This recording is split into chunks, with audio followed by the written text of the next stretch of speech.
তেল ছাড়া, পানি ছাড়া এরকম একটি ভর্তা যদি বানিয়ে খেতে চান, তাহলে এই রেসিপিটি আপনার জন্য। ভর্তাটি দেখতে যেমন লোভনীয়, খেতেও কিন্তু দারুণ স্বাদ। আসসালামু আলাইকুম, আমি কোহিনুর রান্নাঘর থেকে কোহিনুর বলছি।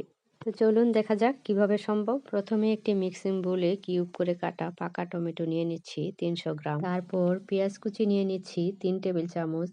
কাঁচামরিচ কুচি নিয়ে নিচ্ছি 1 চা চামচ। আদা ফাঁকি করা ভাজা শুকনো মরিচ নিয়ে নিচ্ছি 3 চা চামচ। লবণ নিয়ে নিচ্ছি হাফ চা চামচ। এখন সবগুলো উপকরণ ভালো করে মিক্স করে নিতে হবে।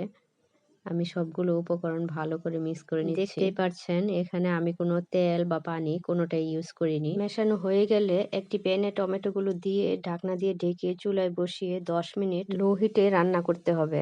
10 মিনিট পর একটা চামচের সাহায্যে নাড়াচাড়া করে থেতলিয়ে থেতলিয়ে নিলেই তৈরি হয়ে যাবে দারুণ স্বাদের একটি টমেটো ভর্তা। এই ভর্তাটি দেখতে যেমন লোভনীয়, খেতেও কিন্তু দারুণ স্বাদ। আপনারা নিশ্চয়ই খেয়াল করেছেন এই ভর্তাটিতে আমি কোনো তেল বা পানি কোনোটাই ইউজ করিনি। তেল এবং পানি ছাড়াই আমি ভর্তাটি তৈরি করে নিয়েছি। তো এটি গরম ভাতের সাথে খেতে কিন্তু দারুণ। তো আমি একটু টেস্ট করে দেখি। আশা করি আমার রেসিপিটি আপনাদের সবারই ভালো লেগেছে।